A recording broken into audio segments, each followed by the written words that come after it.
Muchísimas gracias a mis amigos del Inter-American Institute por invitarme a hablarles de lo que estimo es la situación actual de la prensa en Bolivia, que no es ajena a lo que ocurre en otros países de la órbita del perverso socialismo del siglo XXI.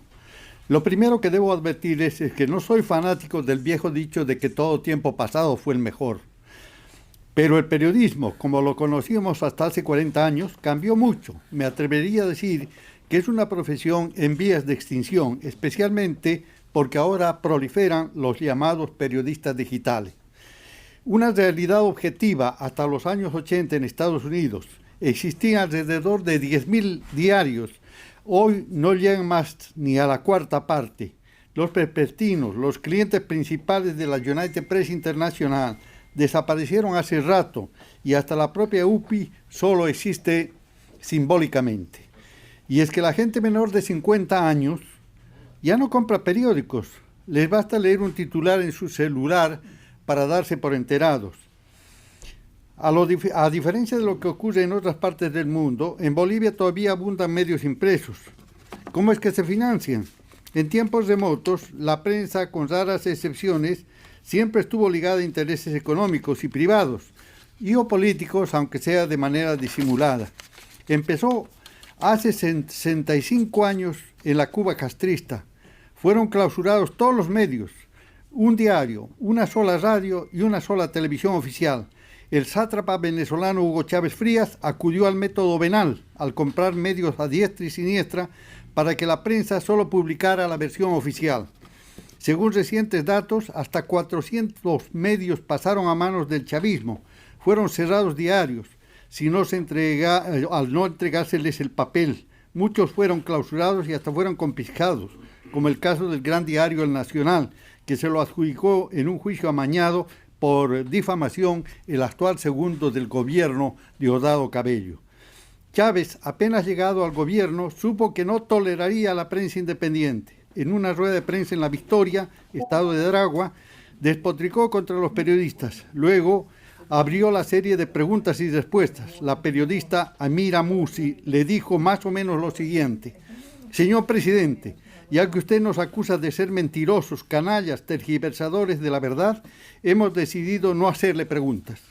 El procaz militarote, rojo de ira, abandonó la sala y fue cuando decidió acabar con la libertad de prensa en Venezuela, en varios casos a billetazo limpio, como ocurrió con el Universal, por entonces el diario económicamente más solvente del continente.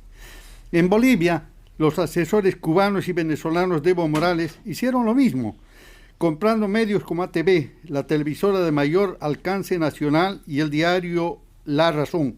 A otros los asfixió económicamente, como ocurrió con la prensa, y hace un año su sucesor, Luis Arce Catacora, hizo lo mismo con el diario Página 7. Como en Venezuela, el ardid fue quitarle la publicidad oficial o amenazar para que lo hagan los empresarios privados, so pena de amañadas investigaciones fiscales. En toda Bolivia, principalmente en La Paz, radioemisoras de prestigio que se caracterizaban por publicar las vagabunderías gubernamentales empezaron a morigerar sus tonos. Actualmente hay cierta condescendencia con entrevistados oficialistas. Virtualmente desapareció el periodismo de investigación.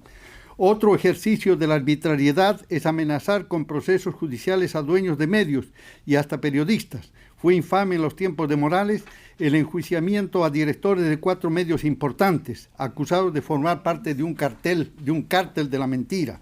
El juicio quedó en nada tras que el director de Radio Fides, el sacerdote Eduardo Pérez Iribarne, les enrostró al caudillo cocalero y a sus capangas que el verdadero cartel de la mentira estaba en el Palacio de Gobierno. Pero no solo es el método que usan los perversos regímenes autoritarios, sino la compra descarada de pautas publicitarias para agarrar por el estómago a los empresarios de los medios y obligarles a la autocensura a sus periodistas. Otra de las artimañas copiada de Venezuela fue el otorgamiento de licencias para la operación de centenares de radioemisoras comunitarias encargadas de difundir las obras del gobierno en un extendido plan de propaganda oficialista.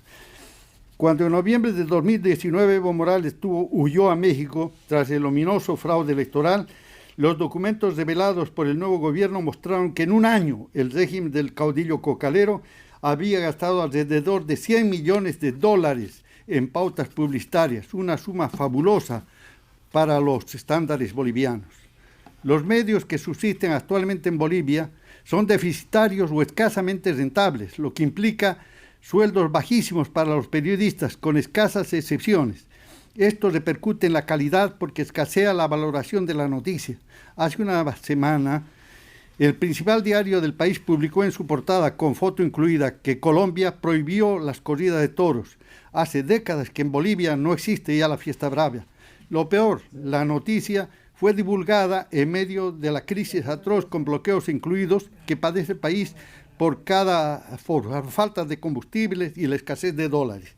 Quizá por esto es que en muchos de los medios bolivianos en la actualidad hay solo una disimulada libertad de prensa, proliferando informaciones que no parecen tales, sino plataformas políticas financiadas desde el erario público y de fuentes de sospechosa legalidad.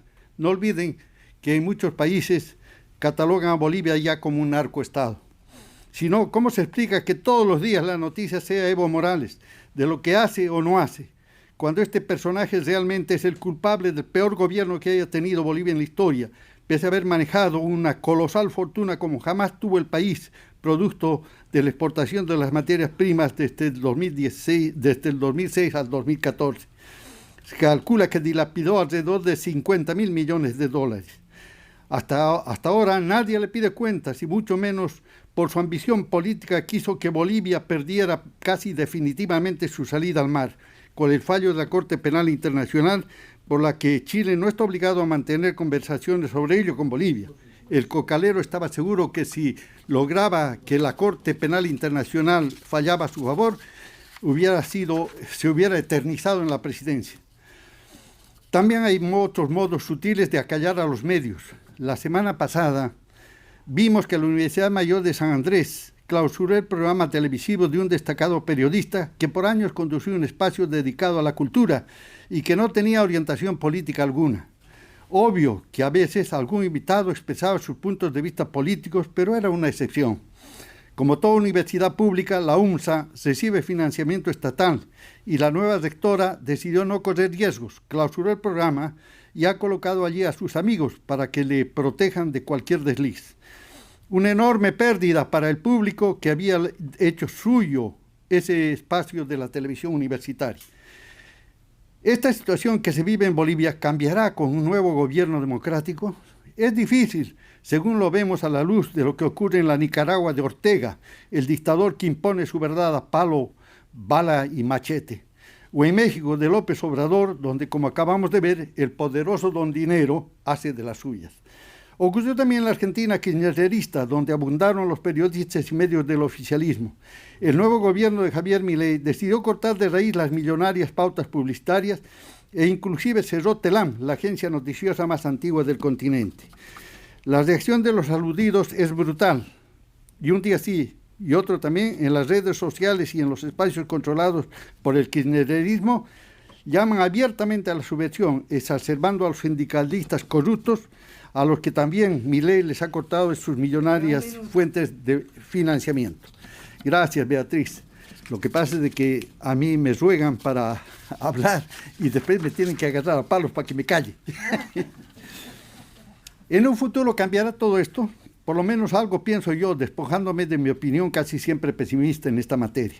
Confío en hombres y mujeres periodistas que todavía enarbolan en alto los principios de este maravilloso oficio, como dijera Gabriel García Márquez, en todos los países en los que el castrochavismo ha prostituido la profesión. Confío en que un gobierno de raíz democrática volverá a la prensa libre. Pienso que llegarán los tiempos en el que los medios serán producto de los esfuerzos de la iniciativa privada, que los empresarios y los periodistas no dependerán casi exclusivamente de las pautas oficiales, que volverán los tiempos en que los periodistas sean pagados honorablemente. Confío en que estará prohibido que el papá Estado presione a los empresarios privados para negarle publicidad a los medios y que, salvo excepciones, espero que se cancelen los permisos de operación de las llamadas radios comunitarias. ¿Puede hacerse?